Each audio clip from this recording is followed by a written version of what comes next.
నమస్తే. Mood of ఆంధ్రకు స్వాగతం. కూటమి ప్రభుత్వం కొలువుదీరి దాదాపు 8 నెలలు అవుతుంది. కూటమి ప్రభుత్వ పాలనపై అప్పుడే భిన్నాభిప్రాయాలు వ్యక్తమవుతున్నాయి. వైసీపీ వాళ్ళేమో ప్రభుత్వం పైన వ్యతిరేకత అప్పుడే మొదలైందని చెప్పి ఆరోపణలు గుప్పిస్తాండాయి. వైసీపీ, టీడీపీ, జనసేన, బీజేపీ ఈ పార్టీలు ఏమనుకుంటున్నాయి అనే విషయాన్ని రొంచే పక్కన పెడదాం. ఈ మొత్తం రాష్ట్ర రాజకీయ పరిస్థితిని లేదా రాష్ట్ర ప్రజాభిప్రాయాన్ని మనం తెలుసుకోవాలంటే ఒక నియోజకవర్గంలో ఎలా ఉందో అర్థం చేసుకుంటే చాలు. ఆ నియోజకవర్గమే తిరుపతి. తిరుపతిలో రకరకాల వ్యక్తులు, రకరకాల వర్గాలకు చెందిన వ్యక్తులు ఉంటారు. అక్కడ ప్రజాభిప్రాయమే రాష్ట్ర ప్రజాభిప్రాయాన్ని ప్రతిబింబిస్తుందనే అభిప్రాయం బలంగా ఉంది. తిరుపతిలో ఏ పార్టీ అయితే గెలుస్తుందో అదే రాష్ట్రంలో రూలింగ్ చేస్తుంది అనే విశ్వాసం కూడా ఉంది. ఇందుకు తార్కాణంగా ఎన్ని ఉదాహరణలైనా చెప్పుకోవచ్చు. అయితే ప్రస్తుతం తిరుపతిలో రాజకీయ వాతావరణం ఎట్లా ఉంది అనేది మనము సూచాయిగా చెప్పుకుందాం. నిన్న డిప్యూటీ మేయర్కు సంబంధించి ఉప ఎన్నిక జరిగింది. ఆ ఎన్నికలో టీడీపీకి సంబంధించిన ఏకైక కార్పొరేటర్ అయిన ఆర్సి మునికృష్ణ గారు గెలుపొందినారు.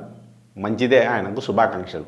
అయితే ఆ గెలిచిన విధానం ఎట్లా ఉంది అంటే కిడ్నాప్లు, దాడులు, ఆస్తుల విధ్వంసాలు ఇట్లాంటివన్నీ చోటు చేసుకున్నాయని వైసీపీ తీవ్రంగా ఆరోపణలు చేస్తుంది.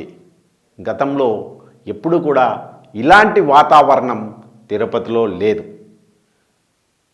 నేను చెప్పదలుచుకున్నది ఏంటంటే తిరుపతి ప్రజానికంలో కూటమి పాలన పైన వ్యతిరేకత మొదలైంది. మరీ ముఖ్యంగా 8 నెలలకే ఏందబ్బా చంద్రబాబు మార్క్ పరిపాలన మనకు కనిపించలేదే అనే అభిప్రాయం మాత్రం వ్యక్తమవుతుంది. ఇది ముఖ్యంగా టీడీపీకి ప్రమాదకరమైన సంకేతం అని చెప్పచ్చు. ఎందుకు ఈ మాట చెప్పాల్సి వస్తుందంటే ఇక్కడ కూటమిలోనే లుకలుకలు కూడా అంతర్గతంగా చాలా ఎక్కువగా ఉన్నాయి. నాకున్న విశ్వసనీయ సమాచారం మేరకు టీడీపీ, జనసేనకు సంబంధించిన ముఖ్య నాయకులు వైసీపీలో ముఖ్య నాయకులతో టచ్లో ఉన్నారు. ఇది వినడానికి ఆశ్చర్యంగా ఉన్నప్పటికీ పచ్చి నిజం.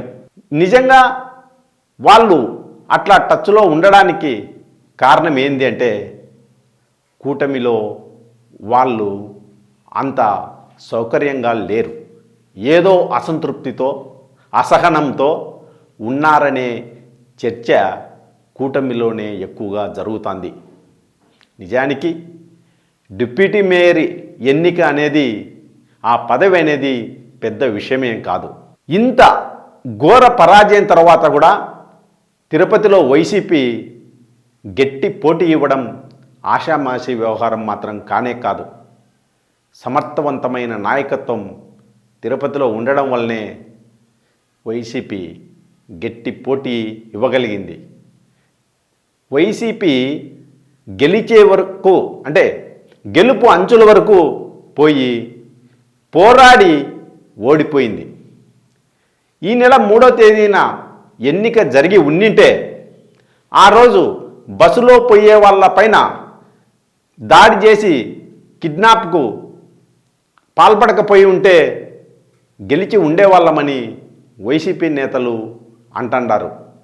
సరే, కొందరిని కిడ్నాప్ చేసినారని, ఆ తర్వాత వాళ్ళను భయపెట్టినారని రకరకాల వీడియోలు బయటకు వచ్చినాయి. కిడ్నాప్కు గురైనారని ఎవరైతే ఆరోపణలు ఎదుర్కొన్నారో ఆ వ్యక్తులు నిన్న ఓటింగ్ తర్వాత మళ్ళీ వైసీపీ నేతల ఇంటి దగ్గరికి వెళ్ళి ఏ విధంగా వెక్కి వెక్కి ఏడ్చినారో మనం అందరం చూసినాం. నేను అంతిమంగా చెప్పేది ఏంటంటే రాష్ట్రంలో రాజకీయం మారుతోంది అనేందుకు తిరుపతిలో చోటు చేసుకుంటున్న పరిణామాలే నిదర్శనమని. ఇప్పుడే ఇంత త్వరగా ఈ 8 నెలల్లోనే ఇలాంటి పరిస్థితి ఎదురైతే రానున్న 4 ఏళ్లలో ఎలాంటి మలుపు తీసుకోనుందో ఎవరైనా అంచనా వేసుకోవచ్చు. వైసీపీకి ఇది పెద్ద ఊరటనిచ్చే అంశం.